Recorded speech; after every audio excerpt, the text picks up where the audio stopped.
When serving turkey, cranberry sauce is a must. But out here in Sri Lanka, we don't have cranberries.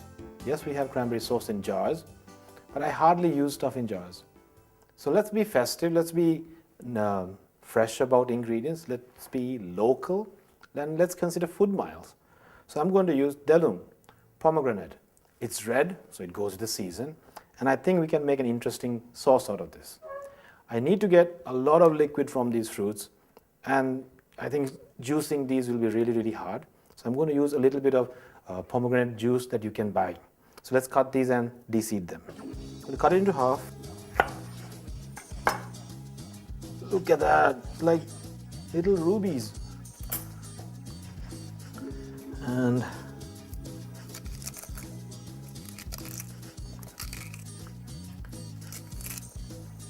wow, this is fun. I found this juice when I was walking at Crescat Keels, and it's Delum juice. I think to make this much juice, it's going to take a lot of fruits. So I'm going to mix the two, because this one has sugar, so we don't have to add any more sugar in there.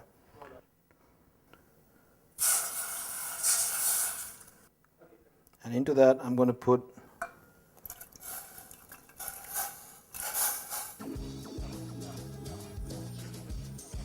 cranberry sauce. Becomes cranberry sauce because of the fruit contains, when you heat it up, it releases pectins, I think that's what it's called, and it makes it a jelly.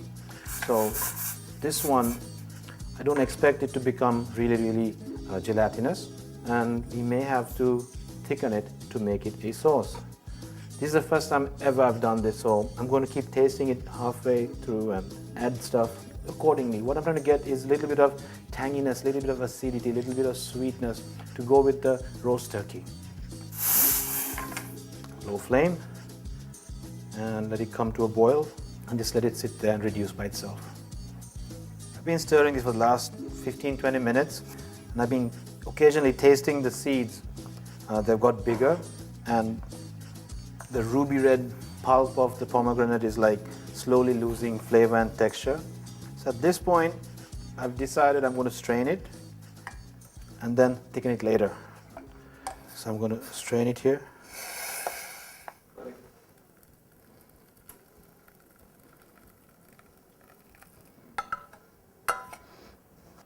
I'm going to use this pan later, so I'm just rinsed it. And gently, just want to mash this beautiful pulp. It's like white seeds suspended in like red jellies. If we did this earlier, like before we cooked it, I think we'd have braised the seeds and we'd let a lot of tannin out, singular word kahata. And again, that would have been unpleasant. So this one, where the pulp has got rehydrated or more hydrated, and it's acting like a medium to hold the seed. So it's easier to do this. Not much strength required, just fluid motions over. So you like the fruit, the pulp of the pomegranate was like reduced by half. Back in the pan.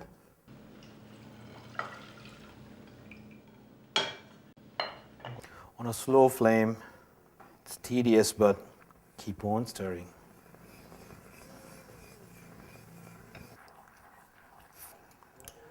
Just to make this a little interesting, a kick, a bite, a punch,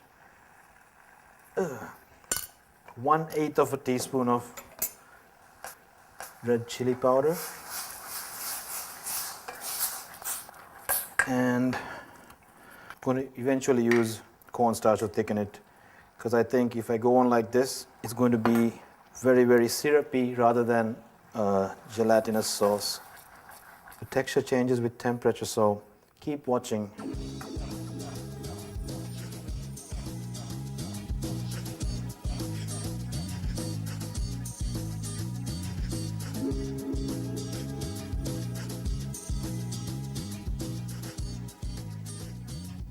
That's, I think, something really indigenous to Sri Lanka, and it will go well with the turkey that I'm roasting in the oven. Let it stand out for a while, and then bring it to room temperature when you serve it. It's been 3 hours. The bird should be ready, so let's go grab it.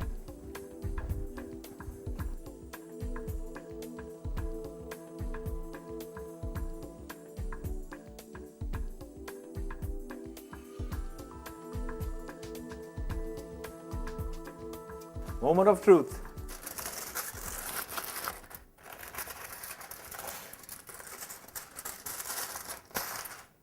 Look at that, golden, brown.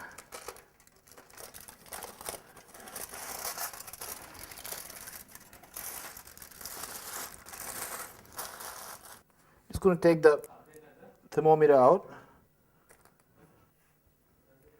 2 ways of serving this turkey. You can take this to the table and you can carve it at the table. You should take it out of the oven after the people sit at the Christmas table and give it 20 minutes rest. This baking tray captured the best part of the whole turkey. All the juices and the fats, it's all here. And we're going to use this to make a brown sauce. I'm going to strain it first. Make sure you do this after the pans cool down.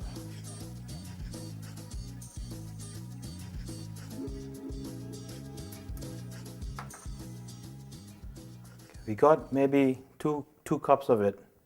Just going to transfer the soup stock that's been cooking here for 3 hours. The neck and the 2 onions. So we got about 200 ml of turkey broth. It took us 3 hours to reduce 1 liter to this amount. So it's a really, really flavorful turkey soup technically. We're going to use that and the droppings of the roasting turkey, which we captured in an oven tray, to make our brown sauce. I'm going to get a pan and I'm going to use a turkey baster just to skim. What I want is the fat that's in here. So you're going to use only the fat and I'm going to make a brown sauce. Just trying to skim the fatty part of this whole soupy thing. And I want it still hot.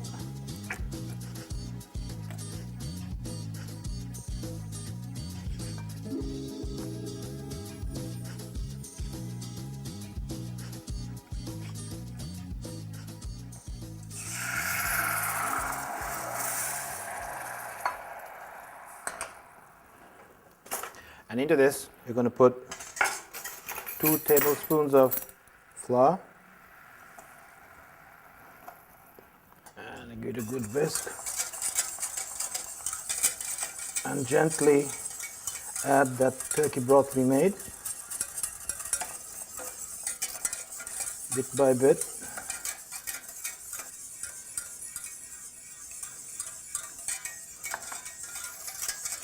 I haven't put any salt onto this, and whatever salt that's in here came from the outside of the turkey.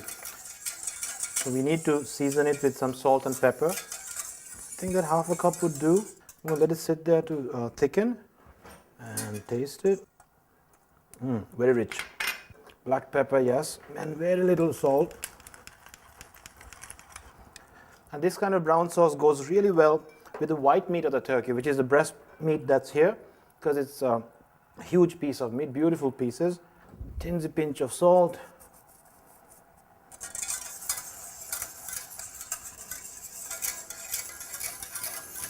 And that's it. We're going to strain this just in case we have some lumps.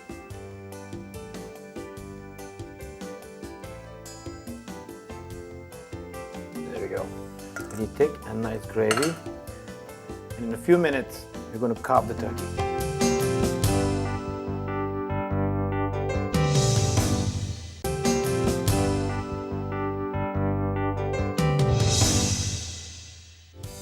This is the best part of any festive season, carving meat. And I think it's always the duty of the man of the house. And you're going to cut the legs first. It's very easy to find where the bones meet. You can just cut it through that. So this is dark meat, the thigh and the drumstick. And I'm going to take the wing stick off. Now if you're serving this at a table, you can do this at the table.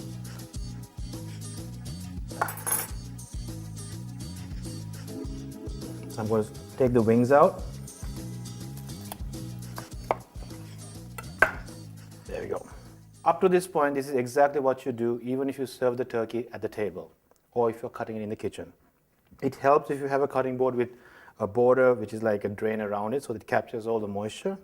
And the next one I'm going to do is I'm going to separate the breast so that we can cut it on the board. And this side, I would cut it as if you're serving it in the table. We will go straight down the wishbone to where the cartilage is. And at this point, actually using your hands, better option. And slowly get it. Thinner knife.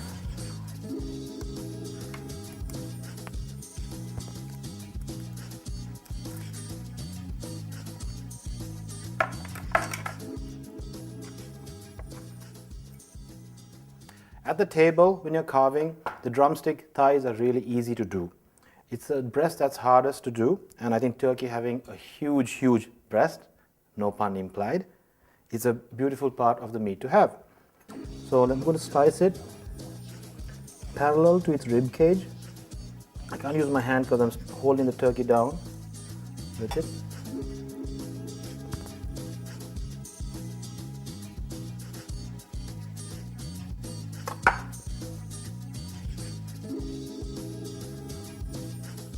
This little arch that you see, that's the fillet of the turkey. So people who want to have really, really, really healthy part of the turkey, that's where you go.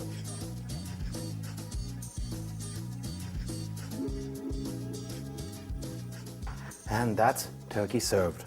This part of the turkey which gets thrown away, I used to make a soup out of it. So after everyone's eaten and everyone's really, really festive and in festive spirits, I would just put this in a huge stock pot, put some water, and let it cook again.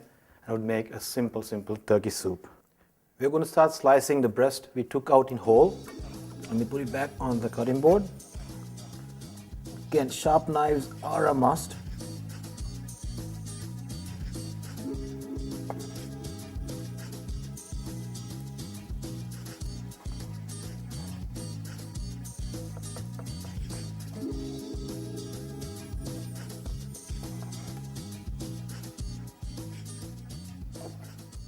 That's one whole turkey breast. The turkey breast or chicken breast are white meats. Dark meat in turkey, chicken are the drumsticks and the leg. White meat are the breasts. So this is a plate of white meat, and I'm going to plate the dark meat now. If you know where the two bones join together, you could use a butter knife to separate the two. It's one drumstick. And this is the thigh. Let me get the wings.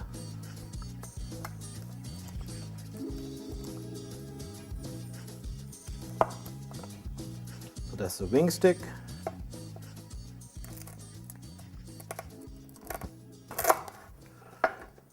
Wing stick, winglet, wing tip. I think it's easier just to plate it and serve it. Carving at the table is fun, but people might get hungry. So I'm doing dark meat on one plate, white meat on another, and that's it. Turkey for Sri Lankan Christmas.